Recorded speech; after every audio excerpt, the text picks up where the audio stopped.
दोस्तों स्वागत है फिनिक्स पार्ट 4 में। उम्मीद है आपको यह कहानी पसंद आ रही होगी और यदि कोई गलती या कोई सजेशन आप देना चाहें तो कृपया कमेंट बॉक्स में आप दें। साथ ही मेरा चैनल सब्सक्राइब करें, बेल आइकन दबाएं, लाइक एंड शेयर करें। Thank you. स्टार्ट करते हैं फिनिक्स पार्ट 4। आज शाम को पकड़ेंगे उन्हें, तुम्हें जानवरों के बच्चों के साथ छुपम छिपाई खेलने के वक्त। सही मौका है सुलेमान, अधिकतर जानवरों के बच्चे पिंजरों से बाहर घूम रहे हैं, छुपम छिपाई खेल रहे हैं। इस मीट में क्या है रंजन? हकीम जी की दवाई। इसको खाकर कुछ देर के लिए शेर का दिमाग असंतुलित हो जाएगा। तुम यहीं पर रुकना और मेरे जाने के 5 मिनट बाद पिंजरा खोल देना। पर शेर शायद ध्रुव पर हमला नहीं करेगा। तू हादसा कैसे बनाएगा इसे? ये रहे शेर के दांत। अगर शेर ध्रुव की गर्दन में दांत नहीं गड़ाएगा तो यह बगनखा उसकी गर्दन छेद देगा। आजा बेटे, तेरे छुपने का वक्त खत्म हुआ और ध्रुव के जीने का। जा धप्पा कर दे उसे। अरे वह था कौन? क्या हुआ तुझे? यह रंजन का सिग्नल है। तूने मारा इसे? नहीं नहीं, मैं तो पट्टी कर रहा हूँ। नशे में डूबे विफरे शेर को ध्रुव की शक्ल में कुछ और ही दिख रहा था। मारने वाला तो कोई और था। अपने बेटे से पूछ लो शाही। पूछने की जरूरत नहीं है शैतान, तेरी शक्ल ही सच बता रही है। जलता है तू मेरे बेटे से? जलता हूँ? यह माची से क्या? तू पागल हो गया है क्या? यह तो शाही की दहाड़ है। वह दहाड़ क्यों रहा है? शेर दहाड़ेगा नहीं तो म्याऊं म्याऊं करेगा क्या? अपने बच्चे को बुला रहा होगा। यह तो ध्रुव के साथ छुपम छिपाई खेल रहा होगा ना। मैं देख कर आती हूँ, जब तक तुम कपड़े तय कर दो। मैं कपड़े? इस शेर की तो करता हूँ ना। राधा आ रही है ध्रुव की तरफ। अगर वह ध्रुव तक पहुंच गई तो प्लान फेल हो जाएगा हमारा। रोको उसे। यह आवाज़ कैसी? कुछ हवा में मेरी तरफ आ रही है। Sharp plastic bullet. कोई हमला कर रहा है। पर मैंने इसके आने की आवाज़ सुनी कैसे? यह मैं क्या सोचने लगी, कोई हत्यारा है यहाँ पर? ध्रुव के पीछे ऑफ। इतने साल बाद फिर वही समस्या। क्यों भगवान क्यों? क्या खतरा है एक छोटे से बच्चे से हत्यारों को? ओह रास्ता बंद। तेरी छोटी सी जिंदगी का रास्ता ही बंद। मम्मी से शिकायत करना पड़ेगी तेरी। मुझे पार करके वापस जाएगा कैसे शैतान? मैं इसमें इस खंबे में घुसकर जाऊंगा। अरे ठहर ठहर, भागता कहाँ है? तोड़ डालूंगा इसे मैं। आज यह बचेगा नहीं। ऐसे ही मना। राधा कहाँ है? ध्रुव को ढूंढती हुई फिर रही है। मैंने उसे रोकने की कोशिश की पर वह मेरी बुलेट से बच गई। मेरी बुलेट से? फिर वह दूसरे तंबू की तरफ मुड़ गई तो मैं इधर चला आया तुझे देखने। यानी उसका सोया दिमाग जाग रहा है? वरना तेरी बुलेट से तो बच पाना असंभव है। शायद दूसरा मौका मिलेगा नहीं हमें। पापा रुको। ध्रुव का तुरंत मरना जरूरी है। शाही तो सचमुच पगला गया है। हमारा प्लान सफल होता। अरे हैं? मम्मी संभल कर, यह पागल हो रहा है। तू अंदर जा बेटा, मैं सीधा करती हूँ इसे। पागलों को ठीक करना आता है मुझे।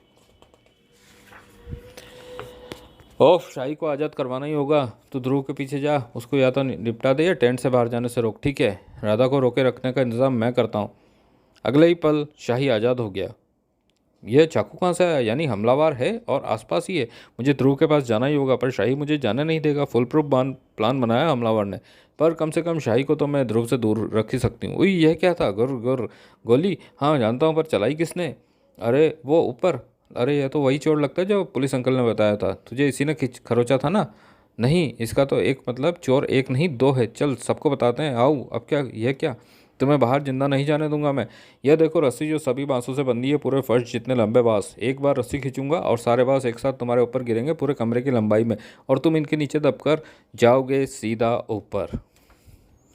और वर्तमान में यह क्या हो रहा है? डॉक्टर चिंता न करें कमिश्नर साहब, ध्रुव का बीपी बढ़ रहा है। जीवन के संकेत लौट रहे हैं इसमें। अपनी ही राख से पैदा हुआ फिनिक्स है यह। फिनिक्स? कहावत है फिनिक्स एक पौराणिक चिड़िया है जो अपनी ही आग में जलकर अपनी ही राख से फिर पैदा हो जाती है। मौत की सरहद से लौटते तो कईयों को देखा है मैंने, पर मौत की सरहद पार कर लौटने वाले को मैं पहली बार देख रहा हूँ। फिर यह बोलता क्यों नहीं? आंखें क्यों नहीं खोलता? कोमा में कमिश्नर साहब, इसके दिमाग में कुछ ऐसा चल रहा है जिसको हम नहीं समझ सकते। इंतजार करना होगा, शायद बहुत लंबा इंतजार। और यह खबर मैं इसकी माँ को दे देता हूँ। भैया का बीपी बढ़ रहा है मम्मी, उसके पैरामीटर्स नॉर्मल हो रहे हैं। अभी कोमा में? ठीक है पापा, मैं बता दूंगी। ओके 1 मिनट, यह तो मेरी हॉस्पिटल वाली न्यूज़ का हिस्सा है और इस चेहरे को तो मैं पहचानती हूँ। पर ये यहाँ यहाँ क्या कर रही है श्वेता? तुम यहाँ पर कैसे? बाहर सख्त पैरा। कोई बात नहीं, आने दो। क्या हुआ? पकड़ पाई उस रहस्यमय औरत को? इसका जवाब बाद में दूंगी। फिलहाल मैं यहाँ पर तुमसे मदद मांगने आई हूँ। वह औरत हमें हंटर्स के अड्डे तक पहुंचा सकती है और मैं उसका पीछा कर सकती हूँ, पर हंटर से निपटने के लिए मुझे हैवी पुलिस फोर्स का सपोर्ट चाहिए। समय कम है। सोचूंगी डैड से बात करना पड़ेगी और उसके लिए मुझे तुम्हारा एंगल समझना पड़ेगा कि तुम इतनी उतावली क्यों हो। वह औरत ध्रुव की माँ हो या ना हो, पर वह मेरे पिता की हत्यारिन जरूर है जिसको सजा देना मेरे जीवन का एकमात्र लक्ष्य है। तुम्हारे पिता की हत्या हुई थी? मुझे दुख है इस बात का, पर यह कैसे पता चला कि यह औरत उनकी कातिल है? और इस औरत ने ऐसा किया क्यों? कौन थे तुम्हारे पिता? यह तो मुझे भी नहीं पता। न जाने कौन से शहर में मैं अपनी माँ के साथ रहती थी। पुराने कस्बे जिस इलाके में, भंगारपाड़ा नाम था उसका। बचपन से ही मेरी दोस्ती सिर्फ बिल्लियों से थी। न जाने क्या आकर्षण था मुझ में कि वह मेरे आसपास मंडराया करती थी। माँ की बहुत सारी यादें हैं मेरे पास, पर उनका यहाँ कोई संबंध नहीं है। बस एक चीज़ अजीब थी, वह हमेशा मेरे स्वास्थ्य को लेकर चिंतित रहती थी, हमेशा किसी अनजान खतरे की आशंका से ग्रसित। पापा का नाम उन्होंने कभी लिया नहीं और ना ही मैंने पूछा। जब वे जीवन से लड़ते लड़ते गुजरी तो मैं बहुत छोटी थी। उनका सिर्फ एक विरासत मुझे मिली, उनकी डायरी, और तब उसमें से मुझे पहली बार अपने पिता के बारे में पता चला।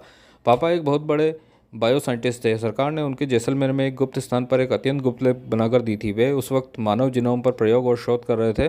लोग उन्हें क्रूर और फत्तर दिल कहेंगे, पर मैं उन्हें दयालु और धुन का पक्का मानती हूँ। तभी उन्होंने अपने पहले प्रयोग के लिए किसी और का नहीं बल्कि खुद अपने अजन्मे बच्चे को चुना, मुझे। माँ के अनुसार उन्होंने मुझ में बिल्ली के जीन मिलाने की कोशिश की। डायरी में लिखी सारी बातें मेरे जन्म से पहले की थी। शायद माँ ने समय गुजारने के लिए इस आदत को अपनाया था। पर डायरी में ना मेरे पिता का नाम लिखा था और ना ही उनकी लैब का पता। अन्य किसी पुरानी याद का जिक्र तक नहीं था। फिर मेरे पिता गए कहाँ? इस सवाल के जवाब में मैंने पूरे घर को खंगालना शुरू कर दिया। और तब मेरे हाथ लगा हुआ पोलराइड कैमरा और उसके पास रखी दर्जनों स्लाइड फ़ोटो, जो संभाल कर एक चादर में लपेट कर रखी गई थी। कैमरा एक बार में 10 फ़ोटो ले सकता था, 10-10 सेकंड के अंतराल में। फोटोज़ में एक एक्सपेरिमेंट के सामने एक समुराई लड़की जैसी औरत साइंटिस्ट को मार रही थी। मैं अंदाज़ा लगा सकती थी कि वही वैज्ञानिक मेरे पिता थे, क्योंकि मेरी शक्ल उनसे काफ़ी मिलती। हर फोटो में तारीख थी। मैंने पुलिस स्टेशन में जाकर शिकायत की, इस उम्मीद में कि शायद वे मेरे पिता को ढूंढ सके। जैसलमेर में किसी लैब को ढूंढना पुलिस के लिए मुश्किल नहीं था। वहाँ से मेरे पिता का नाम भी पता चल सकता था, और यह भी कि आखिर उन्हें मारने की वजह क्या थी। मैंने 3 हफ्ते का इंतज़ार किया। खाने को कुछ नहीं था मेरे पास।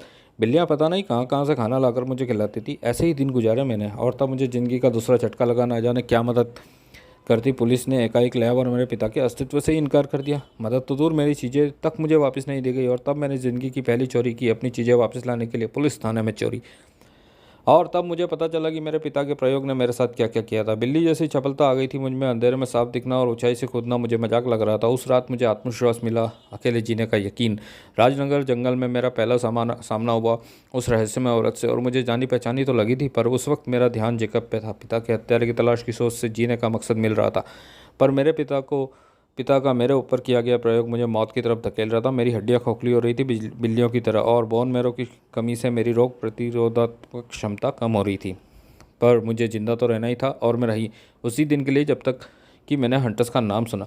हंटर्स नाम तुमने पहले भी सुन रखा है, पढ़ रखा था डायरी में। माँ ने एक जगह हंटर्स के खतरे का जिक्र किया था। और घर आकर मैंने पोलराइड कैमरे की स्क्रिप्ट्स को फिर से देखा, और उसमें उसी औरत को हत्यारे के रूप में देखकर मुझे मेरा शक यकीन में बदल गया। अगर वह हाथ से निकल गई तो शायद फिर कभी हाथ में ना आए। अभी किंग कॉन्ग और मेरी बिल्लियाँ उसका पीछा करने में मेरी मदद कर सकती है। मुझे पता है कि वह कहाँ पर मिलेगी, और उसके अड्डे को नस्तानाबूद करने के लिए मदद का भी जुगाड़ है मेरे पास। पापा को फ़ोन करती हूँ, अभी बिजी जा रहा है। कमिश्नर राजन ने कोशिश पहले से ही शुरू कर दी थी। तुम्हारा मतलब? हंटर्स नाम की फ़ाइल तो है, लेकिन वह प्रतिबंधित है। Yes sir. फाइल काफ़ी मोटी है, टेराबाइट्स में। अभी 2 महीने पहले ही मॉडिफाई भी हुई है। पर 1 मिनट होल्ड करें सर, फ़ोन आ रहा है। Yes sir. हाँ हाँ सर, ठीक है सर, समझ गया। कमिश्नर सर ने कहा था। हाँ, उन्हें भी बता दूंगा। आईबी से फ़ोन था सर, वार्निंग दे रहे थे कि इस साइट को ना खोले वरना कार्रवाई होगी, जो आपको बताने को कहा है। क्या है इन हंटर्स का राज जिनकी पहुंच आईबी और गृह मंत्रालय तक है? किस दुश्मन से लड़ रहा है ध्रुव? कमिश्नर राजन के दिमाग में सवाल घूम रहे थे, और श्वेता का तेज दिमाग उन सवालों के जवाब में ढूंढने की कोशिश में पहले ही जुट गया था। क्या हुआ श्वेता, तुमने मुझे और ट्विस्टी को इतनी इमरजेंसी में क्यों बुलाया? ध्रुव ठीक तो है? ध्रुव अब बेहतर है, पर खतरे से बाहर नहीं। खतरे में अब हंटर्स से, क्योंकि उन तक पहुंचने वाली कड़ी मेरे पास है। अब इससे पूछताछ के बाद हम सीधे जाएंगे हंटर्स के पीछे। यही थी ना जेकब को ले जाने वाली? हाँ, इसे हमारे हवाले कर दो, हम खुलवाएंगे इसका मुँह। हमें भरोसा नहीं है तुम्हारा, हम पूछते नहीं, बताते हैं पता, वह भी परमानेंट शमशान या कब्रिस्तान। इसे हमें दे दो। ट्विस्टी, ये क्या? गन नीचे करो। आज इनकी बात मान ली तो ज़िंदगी का सबसे बड़ा धोखा खाओगी नताशा। उठाओ इसे और ले चलो। जो तुम ढूंढ रही थी उसका राज इसी के पास है, क्योंकि जिस प्रोफेसर का बनाया फार्मूला सभी जान पर खेलकर ढूंढ रहे हैं, उसे मारकर फार्मूला लाने वाली यही है। वह तुझे कैसे पता ट्विस्टी? इसे नहीं पता होगा तो और किसे पता होगा? और यह तुम्हें किसने बताया? उसी ने जिसने हंटर्स की साइट को हैक करने का कोड बताया तुम्हें। मेरे जरिए इतने आगे तक पहुंचाया, यानी तुम, यानी हम फार्मूला पा सके। और जब हम वो रास्ता हमारे सामने खुला पड़ा है तो मैं वापस नहीं मुड़ सकती। यानी किसी ने तुम्हें मेरे गैंग में प्लांट किया है। कौन है वह खबीस? उसे मैं जानती नहीं, कोई नहीं जानता, जानना भी नहीं चाहती, क्योंकि मेरा एकमात्र मकसद वह फार्मूला पाना है हंटर से पहले, ताकि तुम अपने रहस्यमयी साथी के साथ सब पर राज कर सको। नहीं, ताकि हंटर्स उस फार्मूले को पाकर इतने ताकतवर ना हो जाएं कि वे ध्रुव को मार सके। हंटर्स को कमज़ोर बनाना है मुझे। क्यों? ध्रुव से तुम्हें क्या लेना देना? क्योंकि ध्रुव मेरा भाई है, इस औरत का बेटा नहीं। ध्रुव तुम्हारा भाई? व्हाट? नो वे। ध्रुव की अगर पहले से एक बहन है तो उसकी माँ नहीं है, तो ध्रुव है कौन? इसका चेहरा शांत क्यों लग रहा है? डॉक्टर घबराओ मत, अभी यह कोमा में है। निश्चित रूप से यह अपनी पुरानी ज़िंदगी एक बार फिर जी रहा है। गुर्र। ध्रुव के गले से निकली गुर्राहट सुनकर कब्बू तुरंत ही हरकत में आया। उसने दीवार में लगे कुंदे में बंधी रस्सी को खींचकर सामने वाली दीवार पर लगे कुंदे में फंसा दिया, जिसे ध्रुव ने पूरा जोर लगाकर खींचा।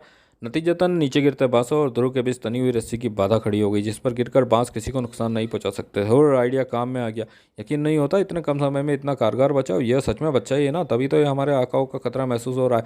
जल्दी सोच कुछ इसकी माँ के आने से पहले। तू अपना ध्यान इसकी माँ की तरफ ही रख। मैं अपना आखिरी अचूक दांव चलता हूँ इस पर, जिससे इसकी मौत एकदम स्वाभाविक लगेगी। सर्पदंश से मौत। इन छोटे हरे सांपों में सिर्फ छोटे बच्चों को मारने लायक जहर होता है।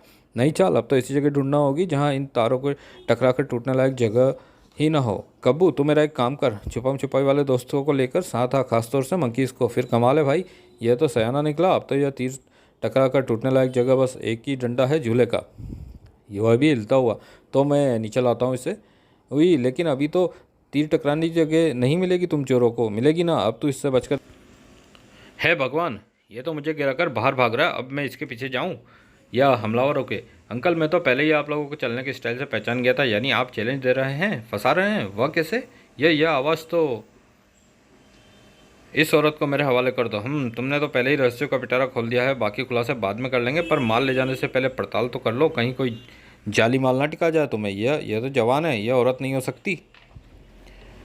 बिल्कुल सही कहा तुमने। जैसे ही मैंने पुरानी न्यूज़ पर इसे हॉस्पिटल के बाहर मंडराते देखा, मैं समझ गई कि तुम्हें इसी की तलाश है। और मैंने यह भी सोचा कि तुम्हारी मदद कर दी जाए और तुम्हारा एंगल भी समझ लिया जाए।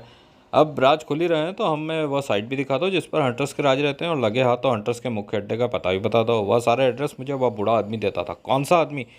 यही आदमी था। ओह माय गॉड, इसे क्या हुआ? अभी 5 मिनट पहले हुए एक हादसे में एक आदमी पुलिस हेडक्वार्टर की 5वीं मंजिल से गिरकर मारा गया। इनकी पहचान इंटेलिजेंस ब्यूरो के भूतपूर्व चीफ कमिश्नर मिस्टर डोडा के रूप में की गई है।